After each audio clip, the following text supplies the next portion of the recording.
Hello everyone, myself Pratyush Raj. आज हम लोग उसी इलेक्ट्रिसिटी के सीरीज को थोड़ा सा और आगे बढ़ाते हैं। लास्ट लेक्चर में हमने बात किया था रेजिस्टेंस के बारे में। हमने देखा था रेजिस्टेंस कैसे होता है, हमने अच्छे से समझा था कि रेजिस्टेंस का यूनिट क्या होता है, डायमेंशन हम लोग रेजिस्टेंस का कैसे निकाल सकते हैं। ठीक है, आई होप आपको बहुत अच्छे से सब कुछ समझ आया होगा। चलिए, अब है हमारा टॉपिक रजिस्टिविटी। ठीक है, उससे पहले थोड़ा जानते हैं हम लोग कि रेजिस्टेंस जो है कौन कौन से फैक्टर पे डिपेंड करता है।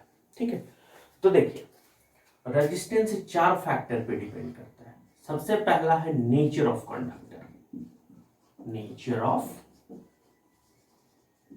कंडक्टर, इसका मतलब है कि सबसे पहले बहुत अच्छे से आप समझिए कि हमने जब रेजिस्टेंस की बात की थी तो रेजिस्टेंस होता कैसे था। तो मैंने बोला था कि रेजिस्टेंस एक इनहेरिएंट प्रॉपर्टी है।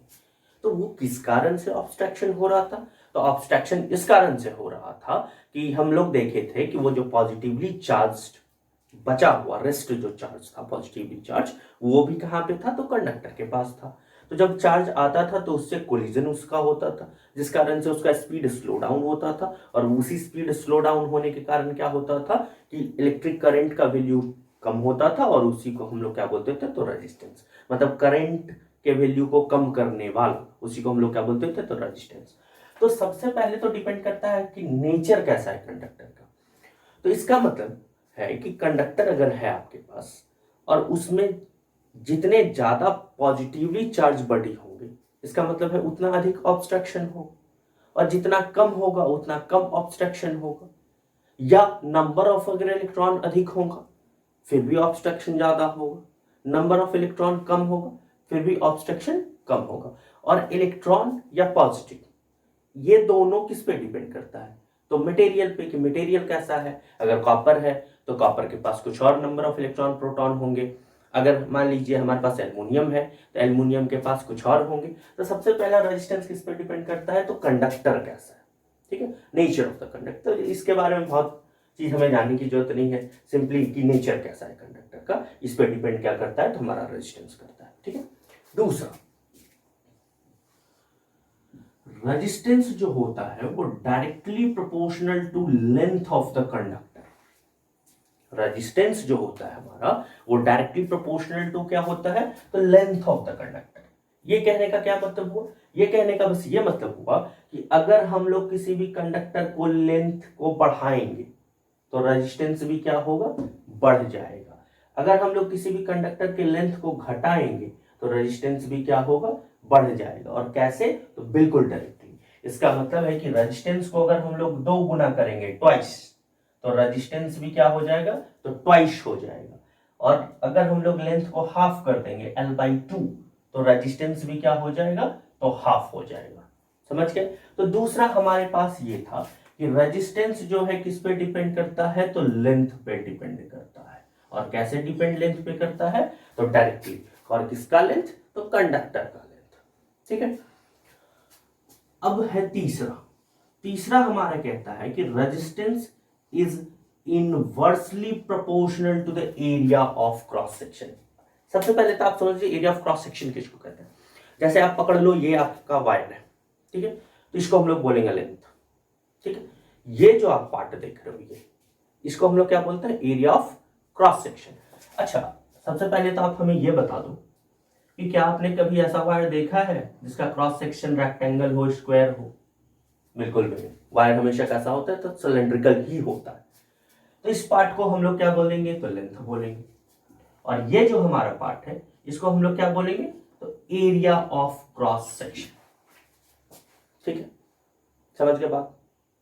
इसका मतलब ये है कि एरिया जितना अधिक होगा, आप देख रहे हो प्रोपोर्शनैलिटी के साइन के बाद एरिया कहां पे है? डिनोमिनेटर में। और डिनोमिनेटर का मतलब क्या होता है कि अगर आप इसको बढ़ाओगे तो रेजिस्टेंस घटेगा। इसका मतलब है कि वायर आपके पास जितना मोटा होते चला जाएगा, रेजिस्टेंस का वैल्यू उतना कम होगा।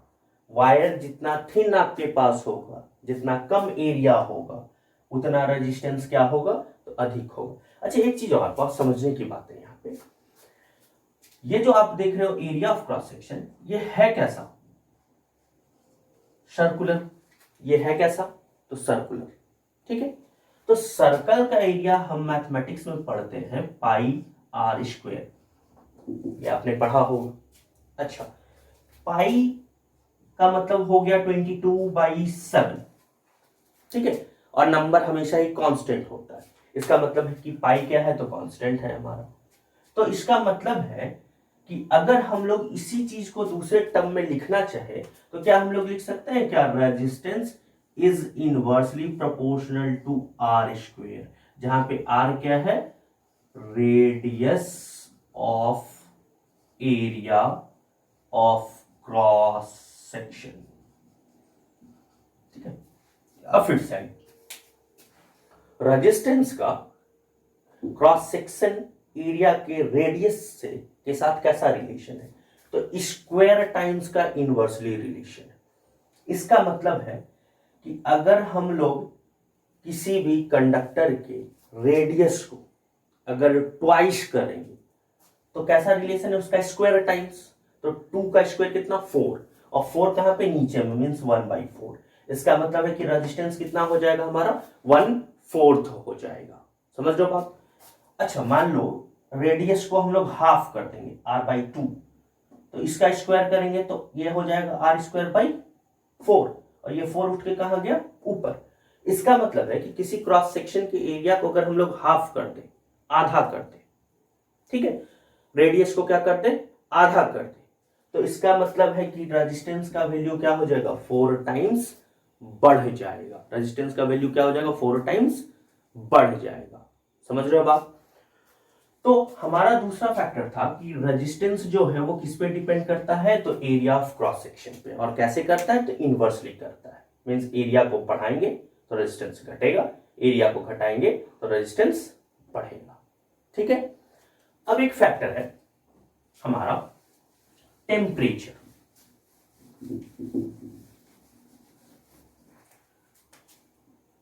फोर्थ, ये क्या है हमारे पास, टेम्परेचर।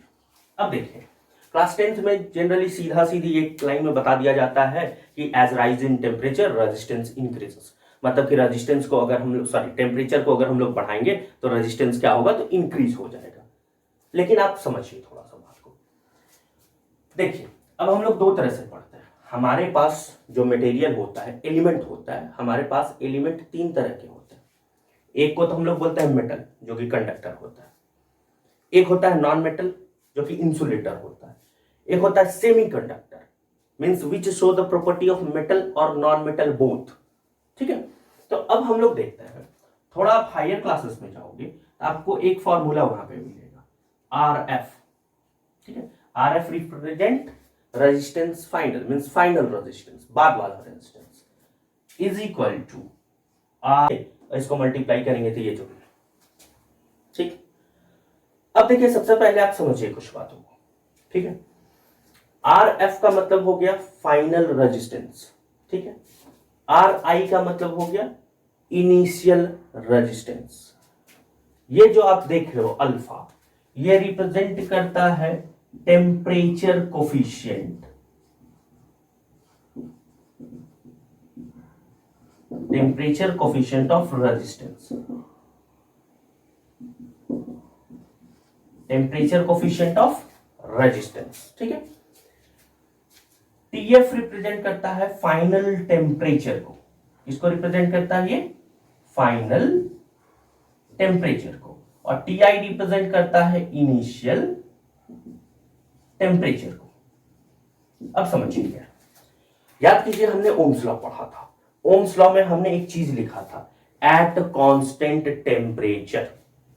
इसका मतलब है कि वहां पे जब टेम्परेचर को कांस्टेंट कर रहे थे हम लोग, तब हमारा जो रेजिस्टेंस वहां पे आ रहा था वो आ रहा था कांस्टेंट वैल्यू एक। इसका मतलब है कि टेम्परेचर के चेंज करने से रेजिस्टेंस में चेंज आता है, और चेंज कैसे आता है, तो ये हमारे पास एक इक्वेशन दिया गया है रेजिस्टेंस का चेंज निकालने के लिए, ठीक है। चेंज कैसे आता है, तो ये हमारे पास एक इक्वेशन है जिसकी मदद से हम लोग निकालते हैं। ये कहता क्या है, मान लीजिए आपके पास क्वेश्चन होगा कि आपके पास इनिशियल रेजिस्टेंस है 20 ओम का, और उस टाइम जो टेम्परेचर था वो टेम्परेचर था मान के चलो 20 डिग्री सेल्सियस का। आप बताइए कि अगर टेम्परेचर हो जाएगा 50 डिग्री सेल्सियस तो रेजिस्टेंस क्या होगा। तो देखिए, इनिशियल दे दिया, टेम्परेचर फाइनल मिल चुका आपको, इनिशियल टेम्परेचर मिल चुका आपको, अल्फा का वैल्यू जो है वो टेम्परेचर कोफिशिएंट वो आपको गिवन होगा पहले से। तो क्या हम लोग फाइनल रेजिस्टेंस निकाल सकते हैं क्या? तो बिल्कुल निकाल सकते हैं। अब यहाँ पे एक समझने वाली बात क्या है, तो समझने वाली बात बस इतनी ही है हमारे पास कि अल्फा जो होता है, ठीक है, ये मेटल के लिए, फॉर मेटल अल्फा का वैल्यू हम लोग पॉजिटिव लेते हैं। क्या लेते हैं हम लोग? पॉजिटिव। और यही अगर फॉर सेमी मेटल होगा, मतलब कि मेटलॉइड अगर होगा हमारे पास, तो अल्फा का वैल्यू हम लोग क्या लेते हैं? तो नेगेटिव लेते हैं। ठीक है, अब थोड़ा सा आप समझिए बात को क्या है। अच्छा देखिए, यही क्वेश्चन है हमारे पास, ठीक है। अगर अल्फा पॉजिटिव होगा तो टेम्परेचर का डिफरेंस तो हमेशा ही पॉजिटिव होगा, क्योंकि बड़ा में से छोटा माइनस करेंगे तो ये वैल्यू तो हमारे पॉजिटिव ही आएंगे हमेशा। अच्छा, ये अगर पॉजिटिव होगा हमारे पास तो पॉजिटिव मल्टीप्लाई पॉजिटिव तो ऑलवेज पॉजिटिव आएगा। और किसी भी इनिशियल में, जो भी आपके पास इनिशियल होगा, उसमें अगर आप कुछ भी ऐड करोगे तो वो वैल्यू क्या होगा? इंक्रीज होगा। वो वैल्यू क्या होगा? इंक्रीज होगा। इसका मतलब है कि मेटल के लिए, फॉर मेटल, अगर हम लोग टेम्परेचर को बढ़ाते हैं तो रेजिस्टेंस का वैल्यू क्या होगा? तो बढ़ जाएगा। रेजिस्टेंस का वैल्यू क्या होगा? बढ़ जाएगा। इसका मतलब है कि टेम्परेचर को जैसे जैसे आप बढ़ाते जाएंगे, वो जो कंडक्टर है उसमें अमाउंट ऑफ करंट का फ्लो क्या होते जाएगा? तो घटते चला जाएगा। ठीक है, अब आते हैं सेमी मेटल के लिए, जैसे कि सिलिकॉन और जर्मेनियम। अल्फा का वैल्यू क्या है? तो निगेटिव। अच्छा एक बात देखिए आप, अल्फा होगा negative, negative into positive value क्या आएगा? तो निगेटिव आएगा। अगर कोई भी इनिशियल, जो भी आपके पास वैल्यू है, उसमें से आप कुछ भी माइनस करोगे तो वो क्या होगा? वैल्यू कम होगा। ठीक है, इसका मतलब है कि टेम्परेचर जब आप बढ़ाओगे किसके लिए? सेमीकंडक्टर के लिए, तो आपका रेजिस्टेंस वैल्यू क्या होगा? कम होगा। और अगर रेजिस्टेंस कम होगा तो करंट का फ्लो क्या हो जाएगा? अधिक हो जाएगा। इसका मतलब हुआ कि सेमीकंडक्टर को हम लोग अगर गर्म करते करते करते चले जाएंगे तो वो कंडक्टर की तरफ बढ़ते चला जाएगा। ठीक है, और अगर मेटल को टेम्परेचर बढ़ाते जाएंगे तो वो क्या बनते जाएगा? सेमीकंडक्टर और इंसुलेटर की तरफ बढ़ते चला जाएगा। समझ रहे हो बात? ठीक है, तो इसका मतलब है कि टेम्परेचर से हम लोग अब 2 पॉइंट में पढ़ाई कर सकते हैं। एक फॉर मेटल, मेटल के लिए क्या हम लोग लिख सकते हैं? तो as rise in temperature resistance will increase. किसके लिए? ये है हमारे मेटल के लिए। ठीक है, सेमी मेटल के लिए हम लोग क्या लिख सकते हैं? As rise in temperature resistance will decreases. ठीक है, रेजिस्टेंस बढ़ना मतलब current, amount of flow of charge घटना मतलब करंट घटना, रेजिस्टेंस घटना इसका मतलब amount of flow of charge बढ़ना, इसका मतलब है इलेक्ट्रिक करंट बढ़ना। समझ गए अच्छे से? कोई परेशानी? चलिए, तो ये 4 फैक्टर थे जिसपे हमारा रेजिस्टेंस डिपेंड करता था। ठीक है, कौन कौन सा फैक्टर था? तो पहला नेचर, दूसरा लेंथ। लेंथ पे कैसे? तो लेंथ को अगर हम लोग डबल कर देंगे तो रेजिस्टेंस डबल हो जाएगा, लेंथ को हाफ कर देंगे तो रेजिस्टेंस हाफ हो जाएगा। एरिया को हमने देखा, तो एरिया पे कैसे डिपेंड कर रहा था? तो इनवर्स। इनवर्स का मतलब है अगर एरिया बढ़ाएंगे तो रेजिस्टेंस घट जाएगा, एरिया को घटाएंगे तो रेजिस्टेंस बढ़ जाएगा। फिर हमने एक दूसरे टर्म में समझ के देखा था कि एरिया है, एरिया तो सर्कुलर है, सर्कुलर अगर है तो ये क्या है? तो पाई आर स्क्वायर। पाई कांस्टेंट है तो फिर से आर पे डिपेंड कर रहा है। इसका मतलब है रेडियस को बढ़ाएंगे अगेन तो रेजिस्टेंस घटेगा, और रेडियस को घटाएंगे तो रेजिस्टेंस बढ़ेगा। लेकिन यहाँ पे एक फैक्टर था कि आर स्क्वायर के टर्म में था। इसका मतलब आर में जितना भी चेंजेस लाएंगे उसका स्क्वायर टाइम्स चेंजेस आएगा किसमें? तो रेजिस्टेंस में। ठीक है, अब यहां से हम लोग को रजिस्टिविटी समझने के लिए दो चीज की जरूरत पड़ी, ठीक है। एक हमारे पास था R is directly proportional to length, और दूसरा हमारे पास था R is inversely proportional to area of cross section, ठीक है। अच्छा, ये दोनों जो टर्म है ये बोला किसके लिए जा रहा है, तो ये दोनों किसके लिए बोला जा रहा है, R के लिए ही बोला जा रहा है। एक है डायरेक्टली और एक है इनवर्सली। अच्छा, इन दोनों को अगर हम लोग कंबाइन कर दें, फर्स्ट और सेकंड को, कंबाइनिंग फर्स्ट एंड सेकंड, तो देखिए तो हम लोगों को क्या मिलेगा, R इज प्रोपोर्शनल टू, ये रहा L, और नीचे में क्या आ गया, तो A। कोई दिक्कत, देखिए अभी भी सेम है, R न्यूमरेटर में L है मतलब डायरेक्टली प्रोपोर्शनल, डिनोमिनेटर में A है मतलब इनवर्सली प्रोपोर्शनल, कोई परेशानी, ठीक है। अब आइए, कल भी हमने देखा था, क्या देखा था हमने, कि अगर रेजिस्टेंस है आपके पास, ठीक है, अगर ये साइन आपको कहीं भी मिल जाए फिजिक्स में और इस साइन को आप रिप्लेस करके इक्वल साइन लगाते हो, तो आपको एक कांस्टेंट वैल्यू उठा के लगाना पड़ेगा, और यहां पे जो कांस्टेंट वैल्यू हम लोग लगाएंगे वो क्या है, ये, और इसको हम लोग पढ़ते हैं रो। क्या पढ़ते हैं हम लोग, रो, RHO, ठीक है, पढ़ते क्या है, रो, और यही है हमारा रजिस्टिविटी, और यही क्या है हमारा रजिस्टिविटी, ठीक है। ये रह गया L और ये रह गया E। इसका मतलब है कि कल हमने एक फार्मूला देखा था ओम्स लॉ से रेजिस्टेंस के लिए, कि resistance is equal to V is equal to IR, तो resistance is equal to V by I। आज हमें एक और फार्मूला मिला रेजिस्टेंस के लिए, जो कि क्या है हमारे पास, रो L बाई A, जहां पे रो क्या है, रेजिस्टिविटी, और ये जो रो है ये क्या है, कांस्टेंट। एक चीज बहुत अच्छे से आप दिमाग में बैठा लीजिए कि ये रो जो है, ये rho means resistivity is constant for a material, is constant for a material। इसका मतलब है कि अगर आपको कॉपर की बातें की जाए, तो कॉपर का जो भी रेजिस्टिविटी होगा, वो धरती का कोई भी कॉपर के बारे में अगर आपसे बातें की जाएगी, तो उसकी भी रेजिस्टिविटी कितनी लेंगे हम लोग, वही लेके चलेंगे, ठीक है। इसका मतलब है कि रजिस्टिविटी जो है वो हमेशा ही क्या होता है, कांस्टेंट होता है, किसके लिए, फॉर अ मटेरियल, किसी भी एक मटेरियल के लिए, ठीक है। अब हम लोग समझते हैं रजिस्टिविटी है क्या, तो ये हम समझ गए कि रजिस्टिविटी जो है हमारा, ये कांस्टेंट वैल्यू आया, ठीक है। अच्छा, अगर हमको सिर्फ रजिस्टिविटी जानना है, ये देखिए तो इसको क्रॉस करके ऊपर लाएंगे तो ये क्या बन गया, RA, और इसको इस साइड लाएंगे तो ये हो गया L। यही है क्या रजिस्टिविटी। अच्छा, इसको समझने के लिए हम लोग पढ़ते हैं थोड़ा सा। अच्छा देखिए तो R बाई L को हम लोग क्या लिख सकते हैं, रेजिस्टेंस पर यूनिट लेंथ। इतने के बदले हम लोग इंग्लिश में ये लिख सकते हैं क्या, रेजिस्टेंस पर का मतलब डिवाइड, L का मतलब लेंथ, ठीक है, रेजिस्टेंस पर यूनिट लेंथ।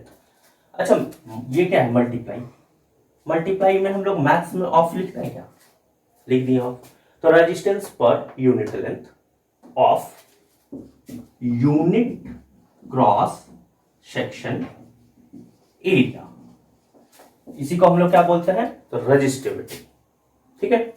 अच्छा, रेजिस्टिविटी का दूसरा नाम होता है स्पेसिफिक रेजिस्टेंस।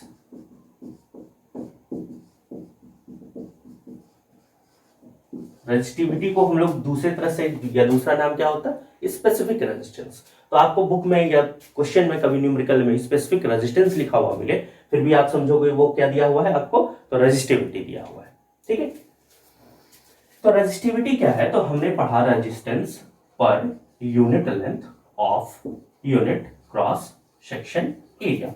अब थोड़ा समझते हैं क्या, मान लीजिए आपके पास एक कोई यूनिट लेंथ, कोई भी एक यूनिट लेंथ है,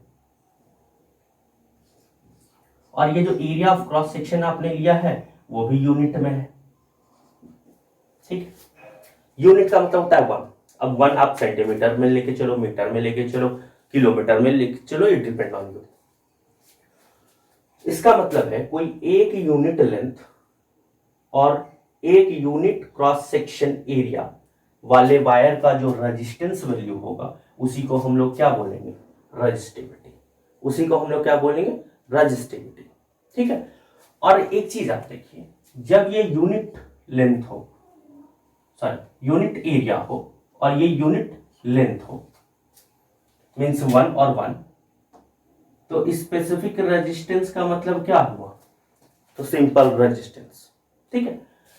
तो रजिस्टिविटी कुछ भी नहीं है। रजिस्टिविटी समझने के लिए हमको बस इतना समझना होगा कि एक यूनिट लेंथ वाला वायर हो जिसका कि एरिया ऑफ क्रॉस सेक्शन एक यूनिट हो, उसका जो रेजिस्टेंस वैल्यू होगा उसी को हम लोग क्या नाम देते हैं, तो रजिस्टिविटी। ठीक है, ये रहा उसका डेफिनेशन। ठीक, चलिए अगर अब हमसे यूनिट पूछा जाए रजिस्टिविटी का, कि रजिस्टिविटी का यूनिट क्या होता है, आप ये हमें बता दो। तो एक चीज हमें बताओ, यूनिट अगर हम लोग जानना चाहेंगे रजिस्टिविटी का, रो का आर क्या है, रेजिस्टेंस। रेजिस्टेंस के लिए क्या यूनिट होता है, तो ओम। ठीक है।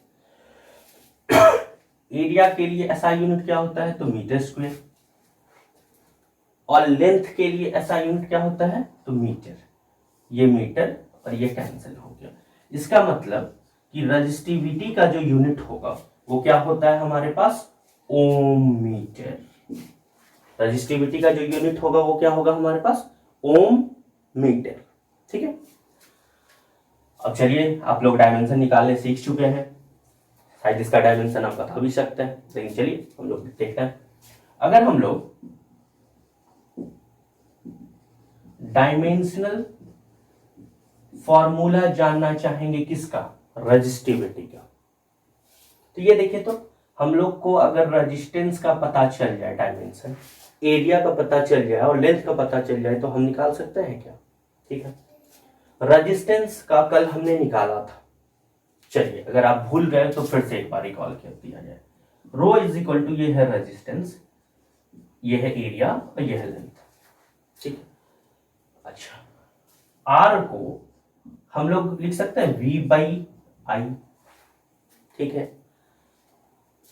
V इज इक्वल टू क्या है हमारे पास, तो ये है वर्क डन अपॉन चार्ज और ये है I।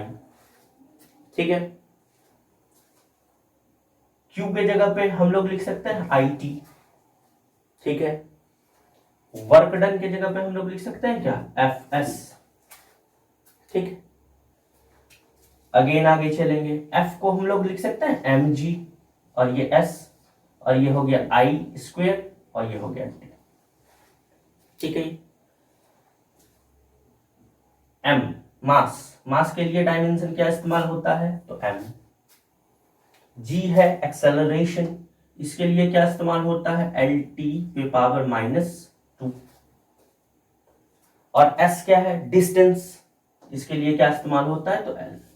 और नीचे हमारा करंट, करंट के लिए डायमेंशन होता है A और पावर में हो गया 2 और T रिप्रेजेंट टाइम। ठीक।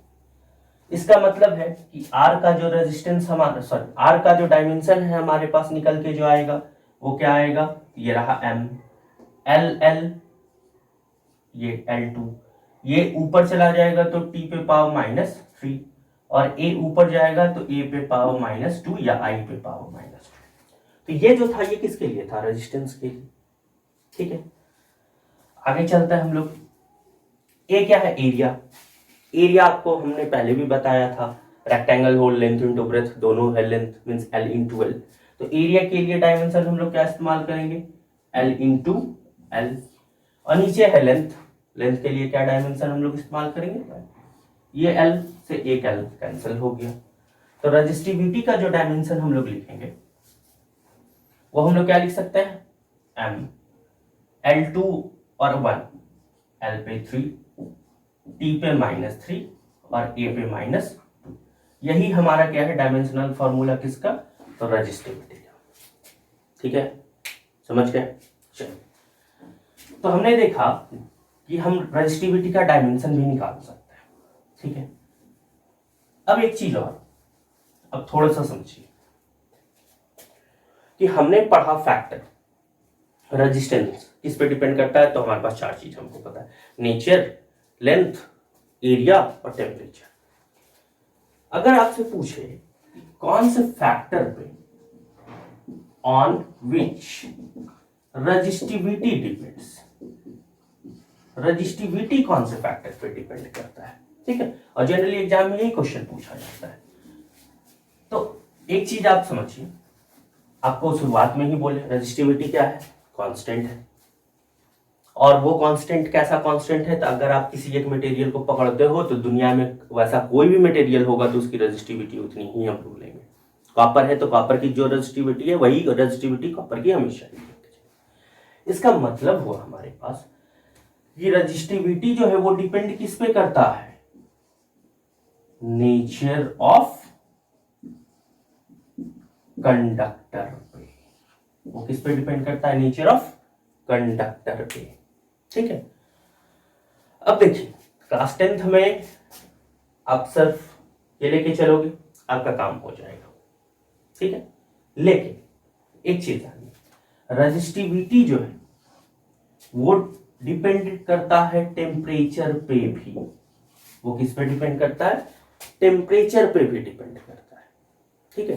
क्यों ऐसा, क्योंकि एक बात बताइए, रजिस्टिविटी आपने लिखा RA/L, चलिए ये तो कांस्टेंट एरिया जो भी वायर हमने लिया है, लेंथ जो भी वायर हम अगर चेंज नहीं कर रहे हैं तो जितना बड़ा है ठीक है।